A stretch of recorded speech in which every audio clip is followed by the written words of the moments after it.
Hey. We are live. Okay. Hello. Good morning, everyone.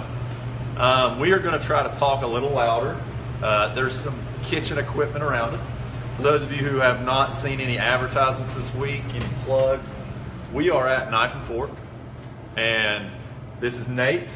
Good morning. Nate Allen is a good friend of mine. We both moved back to the area, me after college and you from all kinds of other adventures on the West Coast. So I met Nate 8-9 years ago, 10 years ago, whatever it was now, through Main Street. Good friend of mine, has a great business, Knife and Fork, down here. Lots of plumbing issues. Yeah.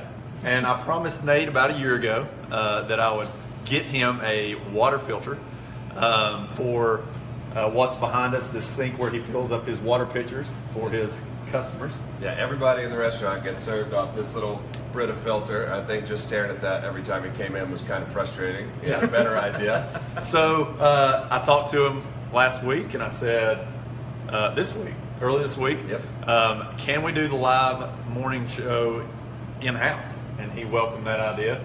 So Ryan and I are here, and Field Trip Friday, as always, we will wing it through these live videos. Let me get on task here. The reason we do these videos, I like to let you guys know every week, if you're new watching this, why are these guys on Facebook Live? Why should I watch? We have a passion to help homeowners get knowledge. At Burleson Plumbing and Heating, a ton of people are always asking very common questions over and over again. So it's our hope that we can educate you to be more comfortable in your home. And like I've said in all these videos, you go and buy a cell phone, spend a couple $100, you get an owner's manual. You go buy a car, spend thousands of dollars, you get an owner's manual. The light turns on, you know, okay, I look at the owner's manual, I know what that means, get it fixed. For a home, that's just not the case. You buy a home, it's the most expensive investment you make for most everybody. And then you're just stuck with, what do I do if something goes wrong, or if I want to upgrade something, fix something. That's why we're here. So I want to encourage all of you to submit questions. If we mention something today, or you've been wondering on how to do something for weeks, or something, just knowledge, not how to do something, but just how something works in your home, you can ask those questions. So go to burlesonplumbing.com/QA for question answer, and we will answer those. We've got a few more to answer right now, and we'd love to have a bunch more by the end of the week, next week, and over the next couple days. So we will get started, and our first segment is, hey, that's neat. Hey, look at that. That's real neat. Hey, that's neat. What you got there? So this is a Nebo Slide King, and this is one of our most popular flashlights. And I just wanted to show you guys this flashlight because we will be using it today to install, to see under this counter.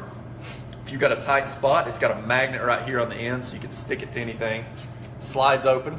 I don't want to blind you guys, but the slide light is there. You can change that to an emergency light. If you've got an emergency in your car, you keep it in your car. I have not seen that. And it will blink. Pet lizards. And you can close it back down and just use it as a regular flashlight after that. That is the Slide King, and we have the regular slide that takes batteries, but this is the upgraded version. The King is rechargeable. Hey, that's neat. Hey, that is neat. So get one of those. Yeah, we will use this today, and I hope you guys want to come buy you one. It's a great gift, or just to use yourself. $39.99 is the price. That's a steal for something so neat. Promise you won't get arrested for theft if you come get one. I do want to thank Nate for our coffee this morning. It is delicious. If you've never had the coffee down here after a good meal, grab some. It is good. Or before a plumbing job, whatever you want to do. Yeah. And you don't have to come here just to eat. You can come here and do plumbing if you want. You'll be just as good as I am at it. They say that this is going to be really easy, so I'm looking forward to watching. It is incredibly easy. So, our pen sponsor for the day. There we go. We want to thank the folks at, don't let me get the name wrong. Uptown Funk. Uptown Funk. Oh my goodness. Thank you guys. It's a Pilot G210. Very good pen. We thank you guys for sponsoring this. That's one of my favorites. I hope it's fine. The fine tip. It's actually not. Oh boy. It's the blunt tip. Okay. It's not my favorite. Okay. But we love you guys. Thank you. So we want to give you guys a disclaimer. If you're trying this project at home or any other project that we're talking about, everything we suggest and recommend on this show are simply that. We want everyone to be educated on how things work, but not how to work on technical things. We always recommend hiring a licensed service professional where risk is involved. Burleson Plumbing and Heating and its employees are not responsible for injury, damages, or loss related to you, your property, or your home. So there's risk involved in this. We're dealing with some water. Don't flood your home. Or your restaurant. Or your restaurant. I am also not liable for anything that happens here or at your house. And we hope that we can do this in Nate's restaurant without flooding it as well. So we're going to get started. What we're doing today, like Nate said, I'm going to move this just a little bit. You can see here behind Ryan that Brita filter attached to the faucet. A lot of This little guy right here. yes. And what we our goal is to replace this Brita filter. A lot of you guys might have those in your kitchen faucet at home. You're replacing those cartridges. And to be honest, it cuts down your water flow. There's nothing wrong with that filter. They work. But in Nate's circumstance, he needs it to be efficient. So that filter is going to cut down on efficiencies and filling up a jug, a glass for a customer. So what we're going to do is this filter Ryan just showed you, we're going to mount that under the sink. It's going to allow more water flow and allow Nate to fill up more water more quickly here at Knife and Fork. So, And it uses this cute little filter cartridge here, which is a taste and odor carbon filter. so why does Nate want to filter his water? Nate, you know what the water tastes like down here in town if there's no carbon filter on it. Have you tasted it? Well, it varies from day to day, depending on what they're dealing with down there. Somebody may have just poured a couple gallons of bleach into the water. Sometimes it tastes like bleach. Sometimes it tastes wonderful. Just depends on what they're working with there. But what we need is consistency. Yes. And I want purity. And if I'm making tea or coffee, I just want to taste the tea or coffee. So it's really important you're starting with a very pure base. Yeah. So that's what we go with that. But every time that thing gets used up or doesn't work, it slows down, it drives me crazy. I've got to take a trip somewhere to buy more, and I don't need it to go there for any other reason. Yeah. It's crazy. Okay, yeah. So our main thing, we get it. People with city water, especially, just have that chlorine taste. That's the main complaint. Yeah. A lot of times you get boil warnings if they've worked on the system. So you just want purity. That's the main objective. People want to taste water, which is nothing. They Now, want if to we taste- get a boil warning, even though we have this filter, we should still boil. Yes, Correct? Okay. correct. Yeah, that's a very good point. So carbon filter, what carbon does as water passes through it is gets the taste and odor out. So if you've got kind of sulfury smell, chlorine, or any other funky smells and tastes, carbon is getting that out for you. So that's the purpose of a carbon filter. For those of you who don't know, it also does catch sediment. So any sediment debris that's coming through the line is going to get caught by that. So what we're going to do, I'm going to let Ryan, I'm going to move the camera on the fly, and I'm going to let Ryan show you kind of how to get this installed and walk you through what parts you need.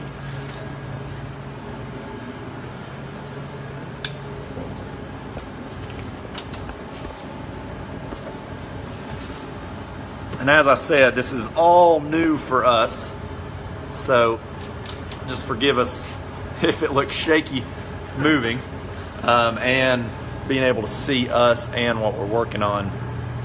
Just want to make sure we can see Ryan, we can see me, and you can see under the sink here. So Ryan, what are we working with here? All right, so very simplistically, we have one sink with your drain assembly, your hot side supply, and your cold side supply. So the first thing we're going to do right out the gate is make sure that we can shut the water off to the sink, because I've already had a shower this morning. Yeah. I don't really want another one. So on the supply stops, I'm going to go ahead and shut them off, both sides, and I'm going to relieve the pressure at the faucet and make sure nothing's coming out. So that tells me that the water is officially shut off, which is good news for us. Something to know in that, I'll stop Ryan. Sometimes those supply stops or cutoffs go bad. So you might go and try to turn off the water and it does not turn off. In that case, you would need to turn off your main water supply. That's right. Okay, so now I'm going to kind of give just a brief description of this filter. This is very easy install. At the top, you have what's marked incoming and then an outgoing. And so you want to make sure that coming from the supply stop that we have a line going to the inside, and coming out of the outside is what's going to the faucet. So very easy. We've brought along these little compression fittings, and they're going to screw into the filter housing. And then very simply, we have a compression style stainless steel braided hose that we're going to use to connect to the filter and to the supply stop. So I'm going to go ahead and start doing that right now.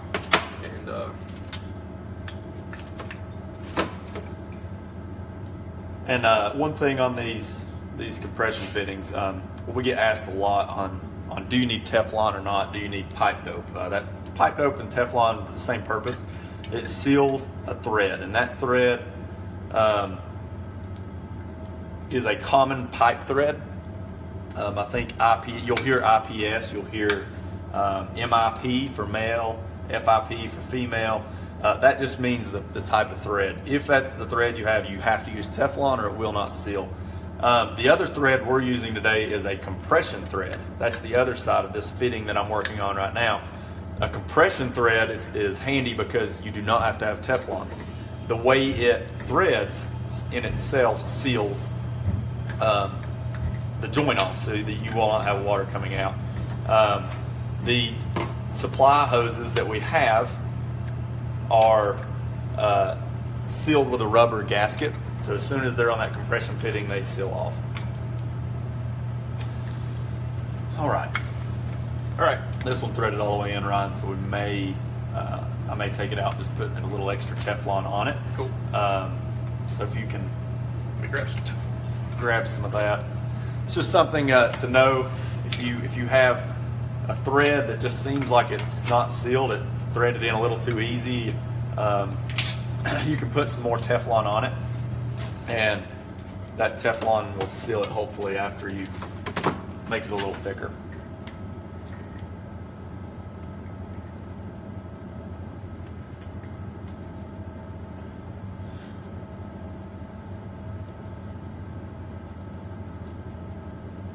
And this is something you can put one of these in your home. A lot of people choose to filter all of their water coming in the house, but if you're not really interested in putting a carbon filter on your entire house to where you're filtering your showers and everything else with carbon, that's where these under-counter faucets are handy, and you can put that in your home. I will say in your home, usually it's at the kitchen faucet where you want your drinking water, and it's a little bit crowded under a kitchen sink sometimes, so you have to kind of plan for space. Nate keeps a lot of glasses under here on a regular basis. He moved them for us today. So we wanted to keep this small, and we put it up in the corner just so it's out of his way. That's just something to think about if you're looking at doing this at your house. Okay. All right. How we looking? The fittings are in. I'm going to get your filter unwrapped. And just so you guys know what I just did, I disconnected the supply line going to the faucet, and I just attached the line that we're going to be taking into the incoming side of the filter. Went ahead and got that attached to the supply stop. So now we're getting ready to mount it. I will say two things here. This may seem, I promise you I'm not being sarcastic. I've had quite a few customers tell me their filter does not let water through it. Again, not being sarcastic, take the plastic off. They're wrapped in plastic, and some customers don't. They don't think about it, they don't know, they didn't see it, whatever, and they'll put it in with plastic, and it will not let water through with that plastic. So that's one thing to know. Secondly, there's an O-ring that seals off these filters, and every filter, the big ones, small ones, there's an O-ring that seals your water. A lot of times, and Nate, when you're changing this, there'll be debris, sediment in the bottom, and your first instinct is going to be to go to the trash can or outside and toss that water out. Don't let the O-ring go with it. A lot of people lose an O-ring that way or didn't know the O-ring was there, and then it will not seal. So just something to think about.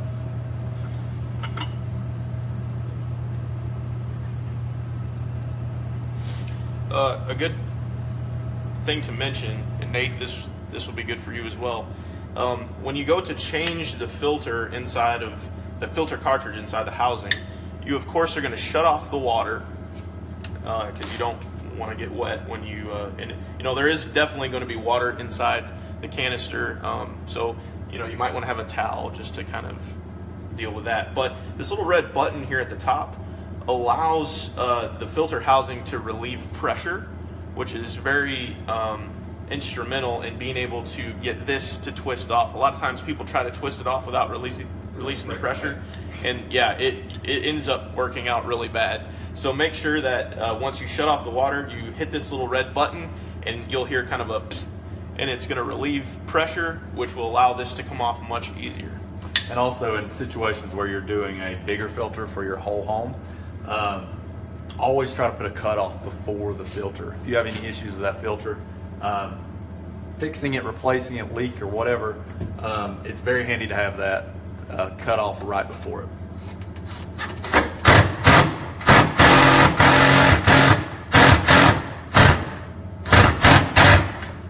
All these filters, and your chucks up there, all these filters come with a bracket. That bracket, you do want to try to find something solid to put that bracket in.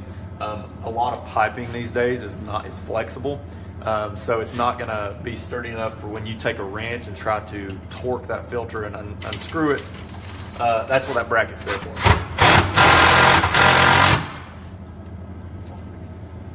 It's real magnetic.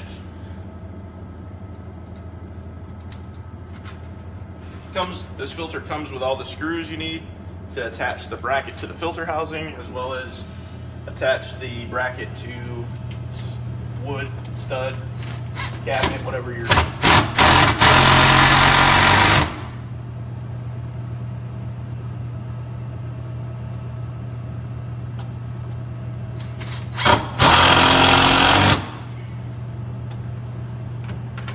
Okay, so hopefully you guys can see that, but the filter housing is now installed, mounted.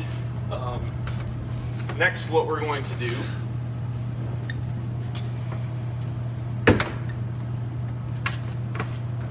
I'm going to adjust just so you can see what he's doing here, and I'll move it back so you can see me later, but I'm not real important right now.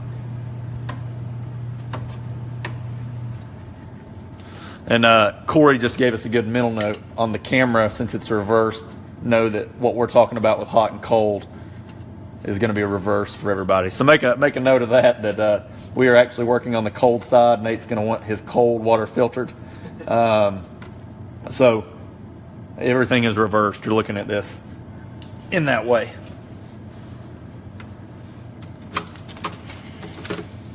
I'm going to tighten up our compression fitting, the hose going to the compression fitting.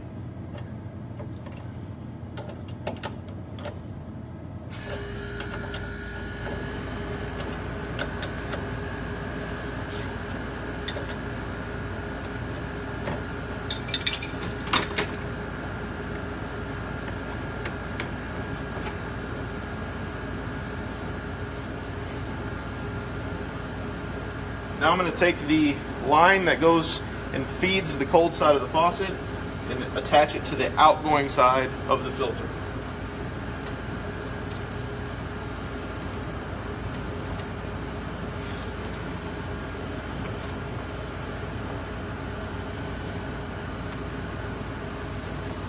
Sure.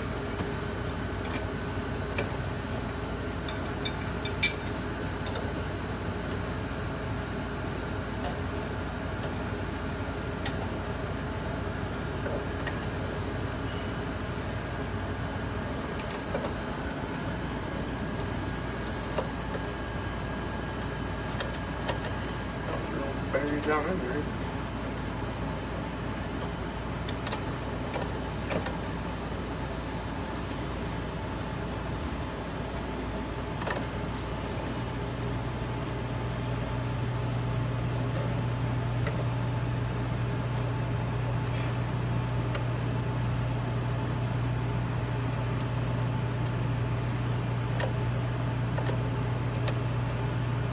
And I have had the question I asked, and Ryan's kind of walking you through this right now, but those compression fittings, you do need to tighten them down with the wrench, and people usually ask how tight.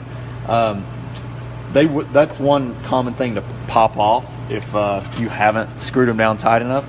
But with that rubber seal, you'll kind of feel it bottom out, so to speak. And Ryan right now is just working on getting that to a point where you can feel it snugly up against that fitting to where it's going to be sealed. I think the main issue though is that fitting went all the way back in the filter, which is just the filter design. But what we're going to do is when we do cut this on, just do it slowly, and that way we can look for leaks, check for leaks without everything being full blast, so to speak. But that's what you're going to look like. You can kind of see, and I'll shift it over a little bit here, Ryan. You've got your supply line coming from the stop here at the bottom. That's your cold side, and it's running with this hose over in, outgoing, and this is going up to the faucet. So we should have done that in the beginning too. Ryan right now is working on taking off the Brita filter, which is really on. Need a wrench? Yeah, possibly. Some channel locks. We don't have. That may work.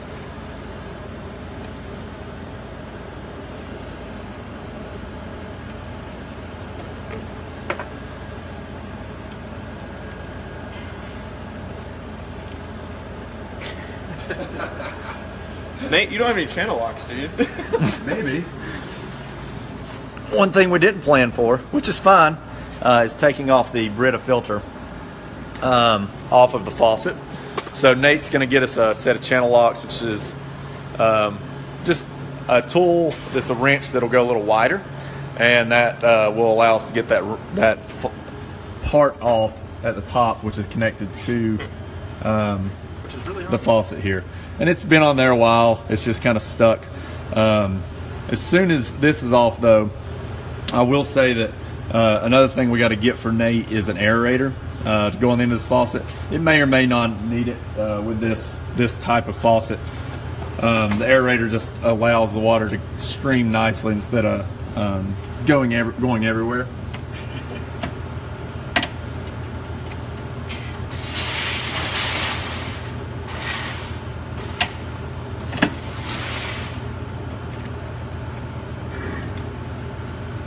Try to do this gingerly without breaking Nate's Brita filter. Yeah, plastic fitting. They want you to break it and not be able to use this on something else. I give you complete permission. There we go. Starting to loosen up a little bit.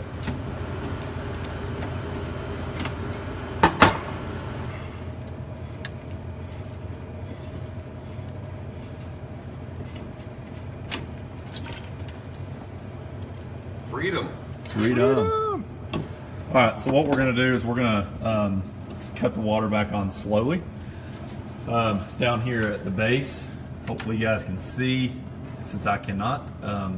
The supply, Ryan is just going to cut the cold on now. And you can hear a little bit of water come back through. You can actually see the filter. See it coming back into the filter. And we're just going to let that fill up slowly up to the fittings, and check our fittings to make sure we don't have anything dripping or leaking that Nate's going to have to deal with later. It's definitely not what you want. Our full water pressure is on, but in order to get all the air out of the line to make sure we don't have any leaks here, anywhere like that, I'm going to go ahead and turn the faucet on and allow the water to completely begin to flow. We'll get that air out of there.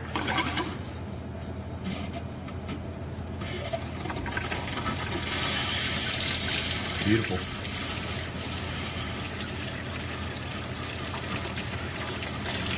And while that pressure is being relieved, you can see there in the filter the bubbles where the water's coming in. It's flowing nicely. I'm not seeing any drips, any leaks. So Ryan's not going to have a service call to come back.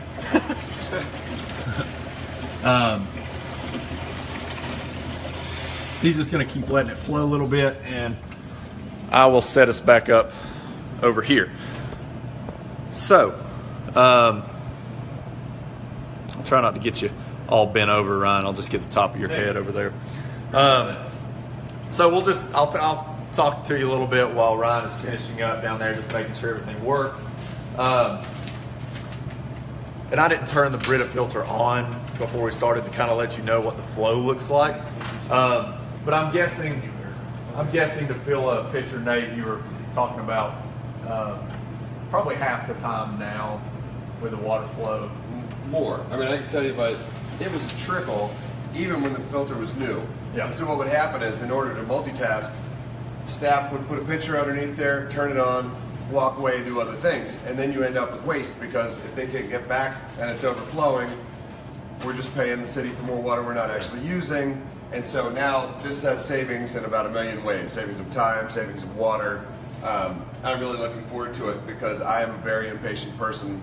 I'm always trying to do a lot of things at once. Yeah. I'd much rather be able to fill up 3 pitchers in the time you can fill up 1. I guarantee it's at least that much faster. Good. So that's what we were looking for. We wanted to help Nate be more efficient in his business, have good, clean drinking water for his customers, making tea, coffee, just taste how good the coffee does taste, and it does. So that was our main thing. Ryan, anything to add this morning? I don't think so. I think one misconception with plumbing is sometimes that you have to tighten everything with absolute gorilla strength. The big thing, especially with metal fittings going into plastic housing like that, you want to get it to a point to where it's not leaking, but you definitely don't want to over tighten it, because plastic has a tendency to crack.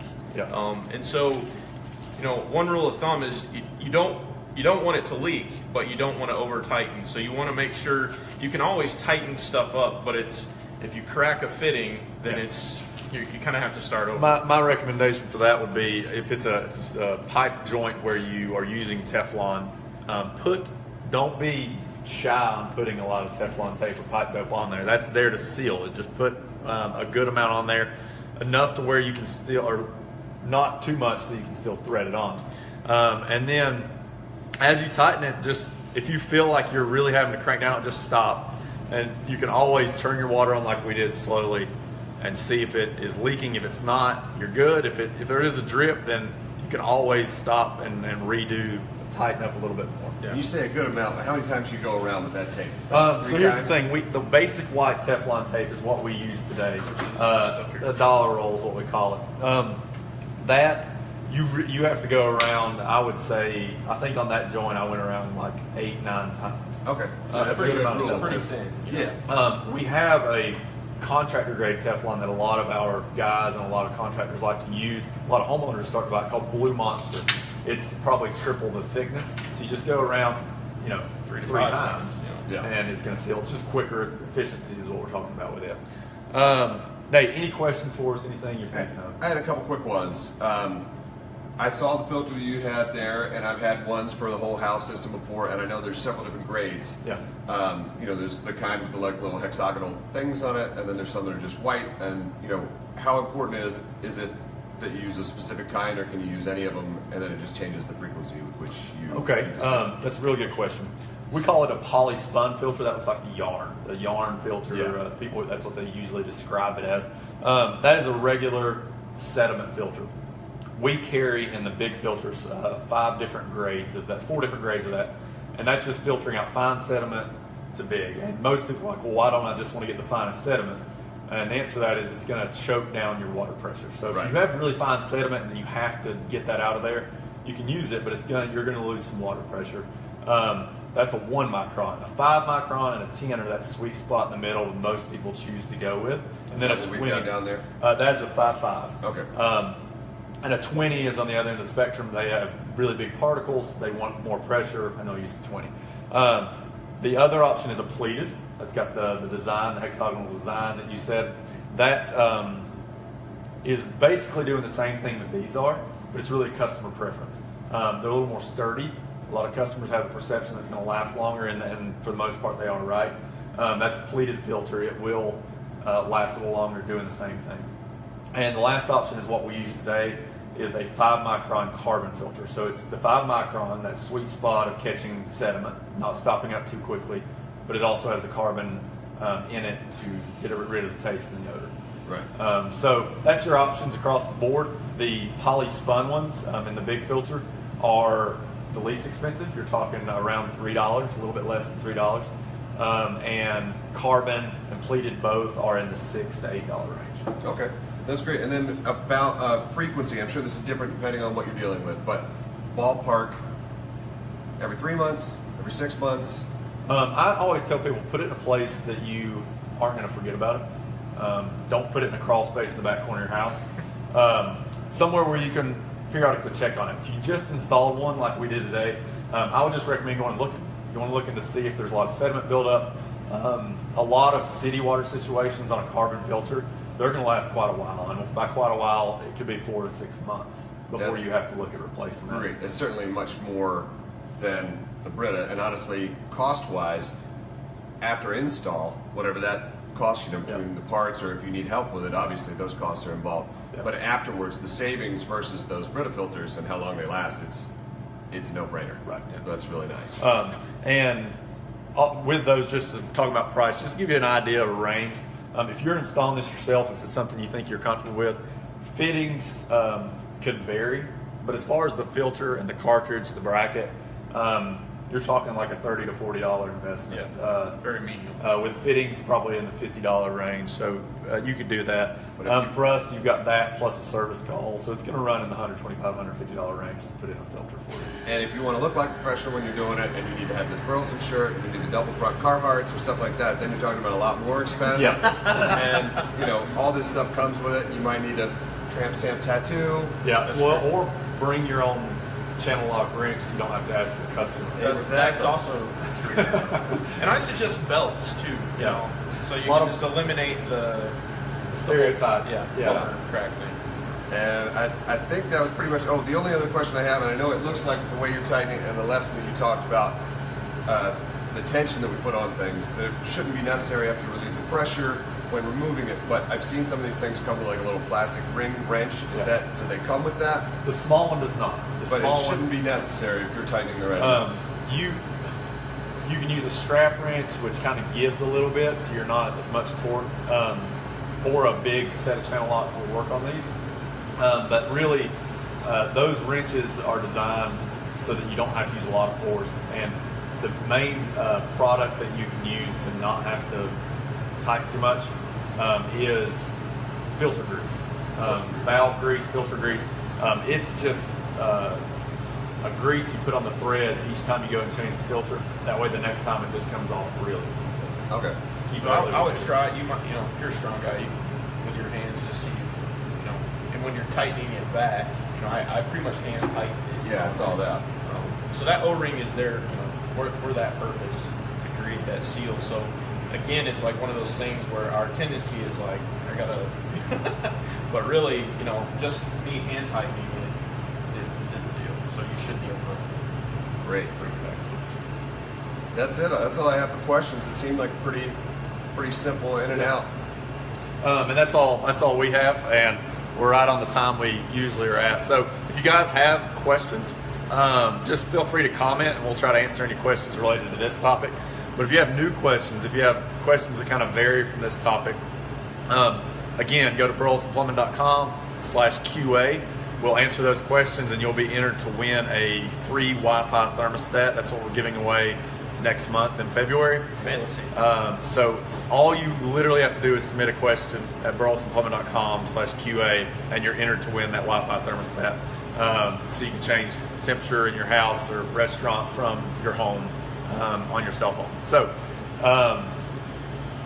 anything else? Nothing else? Just want to say huge thank you to Nate for letting us come and do this today. Huge, you're welcome. And thank you for the filter. Yeah, absolutely. And if you've never been to Knife and Fork, this is an incredible restaurant in our community. I would encourage you to come out and support it. Yeah, and this Very talented guy. This weekend is tie weekend. Yeah, we're doing a pop-up as we do a series during the winter in January and February. This week, as it has been since Wednesday, and will be till Saturday night, the 27th, we are serving Thai food from 5 until 9. Come check it out. If you love Thai food, or if you've never had it and you're Thai curious, come check it out. Hashtag Thai curious. Yeah, we'd love to have you. Just pop in or call, make a reservation, let us feed you. Absolutely. Thank you. Thank you guys. I appreciate you letting us Absolutely. use the restaurant. And Love it. we will see you guys next week. Bye. Thank you.